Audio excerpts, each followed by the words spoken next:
নিয়ামুল আজিজ পেশায় বেসরকারি চাকরিজীবী সহধর্মীকে নিয়ে এসেছেন সাপ্তাহিক বাজার করতে। মাছের বাজারে এসে দাম শুনে কপালে ভাঁজ আর দুশ্চিন্তা। নিত্যপণ্যের দাম শুনে নিম্ন ও মধ্য আয়ের মানুষ বাজারে গিয়ে এভাবেই হতভম্ব হয়। আমিষের স্বাদ নিতে প্রতি সপ্তাহে গুনতে হয় বাড়তি টাকা। সপ্তাহের ব্যবধানে 10 টাকা বেড়ে ব্রয়লার মুরগির কেজি এখন 190 টাকা। আগের বাড়তি দামে বিক্রি হচ্ছে ডিমের দাম। মাছের বাজারও চড়া। রুই, ইলিশ থেকে ছোট মাছ সবকিছুর দামও ঊর্ধ্বমুখী। প্রায় সব ধরনের সবজির দাম বেড়েছে। কাঁচামরিচ 120 টাকা কেজি আর বেগুনে কেজি 60 টাকা। ব্রয়লারটা একটু বাড়ছে আর কি। ব্রয়লার 10-12 দিন আগে ছিল 70 টাকা, 15-20 দিন আগে আসছিল 60 টাকা, এখন 80-85 টাকা। রুই মাছটার দাম বিশেষ করে ওটার দাম কম না, এটা বাড়ছে।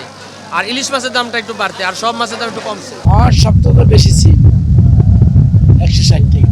মুদি দোকানে তেলের পর্যাপ্ত সরবরাহ থাকলেও এলাচের দাম বাড়তি। চালের বাজারও বিরাজ করছে অস্থিরতা। 100 টাকার পোলাওর চাল বিক্রি হচ্ছে 230 টাকায়। নাজির চাল মিলছে কেজিতে 96 টাকায়। 22 বছর দেখে নেই পোলাও চাল এত দাম হইতে আপনার স্কোয়ারের 230 টাকা বডি রেটের মাল আসছে বাজারে। পোলাও চাল আমরা বেতন বাড়ি আর ক্রেতা নাই, বসে রয়েছি আমরা, বেঁচে নাই। সাধারণ মুষ্টিময় কয়েকটা কোম্পানি, কয়েকটা মিলার 18 কোটি মানুষ কষ্ট পাবে। এটা সরকার যদি না দেখে তাহলে মনে হয় যে বাজার দ্রুতই বাড়বে। ক্রেতারা বলছেন রান্নাঘরে খরচ বেড়ে যাওয়ায় আয় ব্যয়ের হিসাব মিলাতে পারছেন না। বাজারে মাছ খাচ্ছে না, দামের সাথে বিক্রেতা মিলতেছে না। মাছ আগের থেকে প্রায় 300-400 টাকা 200 টাকা কেজিতে বেশি। খরচ তো অবশ্যই বাড়ছে, বাজারের অবস্থা তো এখন জিনিসপত্রের দাম বাড়তি।